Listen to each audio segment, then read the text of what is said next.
So the retreat is aimed to help you reach the crown chakra, to reach liberation from the illusion, to get out of the matrix of Maya,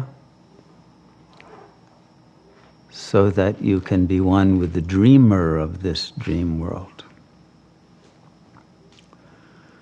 If we were Vedantists of the old school, we would have started out the retreat with a prayer, famous prayer from the Upanishads, Asato ma sat gamaya,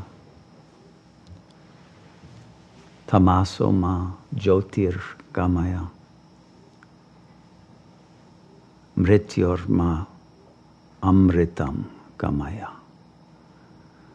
This prayer is still relevant and important because if we don't realize we are in asat, the unreal, we cannot get to sat, the real. So we must recognize if there is still any trace of ego consciousness. In other words, consciousness identified with the body that is carried by the representation of the self, the I thought, rather than the real I that is transcendent of thought, then we are in the unreal. And if you're identified with the body, there'll be fear, there will be anxiety, there will be despair, there will be the emotional roller coaster of the ego. We must be free of all of those emotions. They are all unreal. Whether it's anger or sadness or desire or lust for power, any of those emotions of possessiveness of an individual self must be released if we are going to be instruments of the infinite self. So the perspective and the attitude must become purified if we are going to be in sat, in the real. And sat yoga is the act of becoming one with the real, letting go completely of the unreal. The unreal is tamasic, tamaso, to jyotir, the passing from the tamasic state to the light. The tamasic state is dark, but it's not just dark. The ego is self-deceiving. The ego structure is such that it has different layers, and the conscious layer of the mind is in a state of plausible deniability of what is going on at subconscious levels of the mind. So even if we believe we have become pure and good and we have none of those lower chakra intentions, but if we have not eliminated the entire ego structure, then the censor, that level below the conscious mind, we could call it the subject, not the ego, that is subjected to the desires, the fantasies of the subconscious and wants them to be played out and wants to deceive the conscious mind about the real intentions.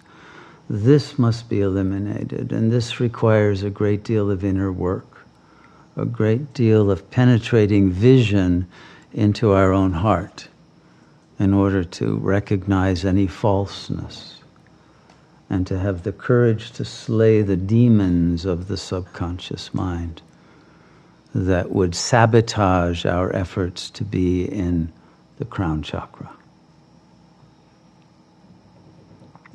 And to abide in inner silence and peace and God consciousness.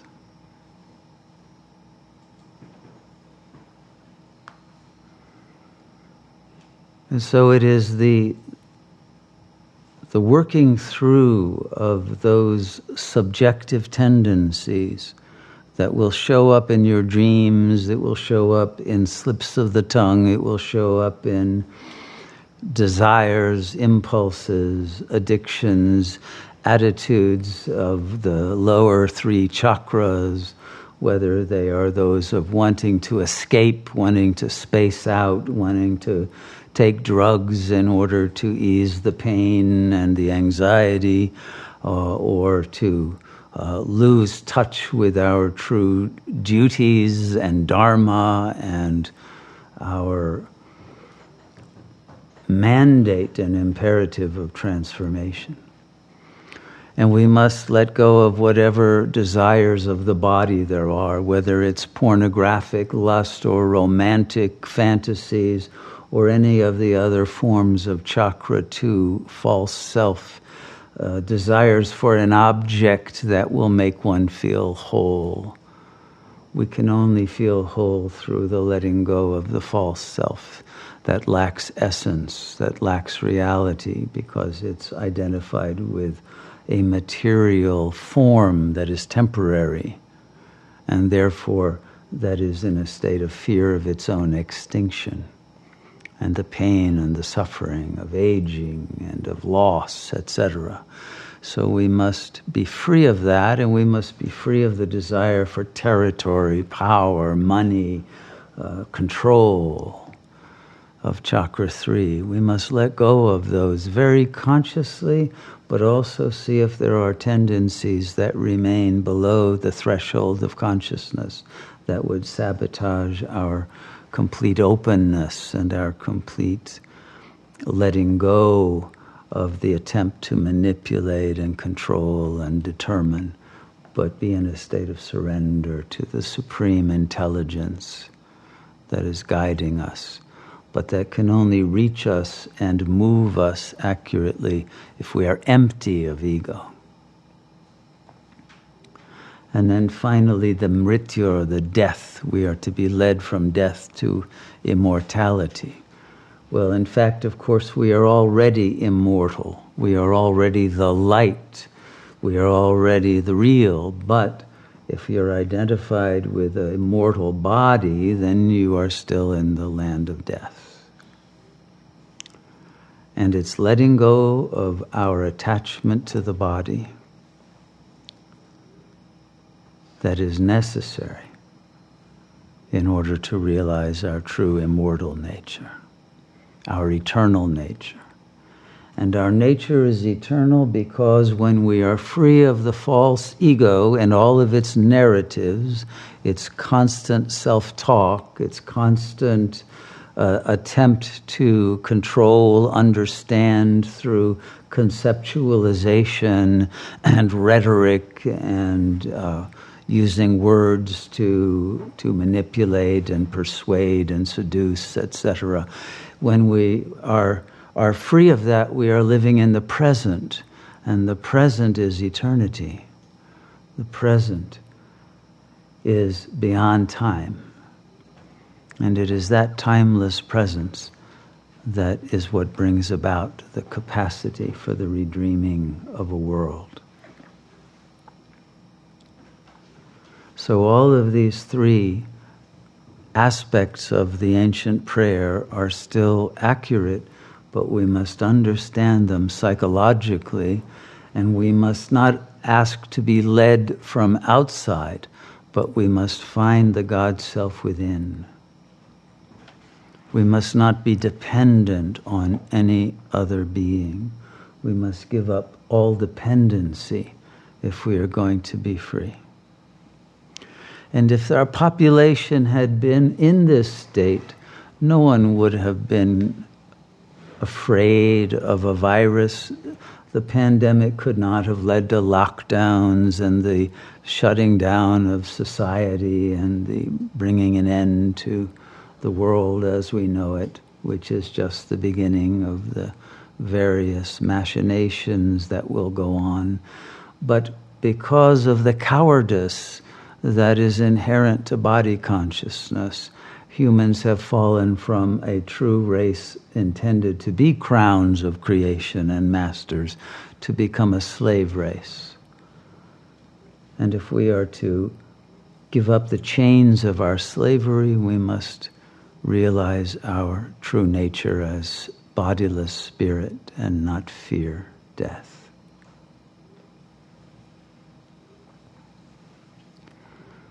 And so those who are heroic, who have the courage to kill the ego and the thoughts that promote fear, anxiety, desire, and all of the emotional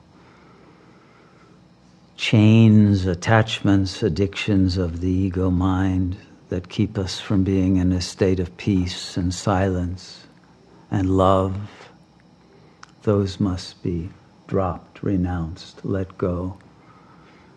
And consistently, not just occasionally, completely. So that in that state of desirelessness, the higher chakras open, and we will know what love really means. Love without an object. Love that is our nature. Love that is union with all that is. Love that is the freedom of our infinite being to manifest in a state of grace. And this brings the opening of chakra 5 and the wisdom, the archetypal knowledge that we have forgotten and lost our attunement to through the body conscious identity. And that wisdom then that comes from God will guide us through the world, enable us to navigate properly and to cope with whatever challenges that we face in our own individual destinies.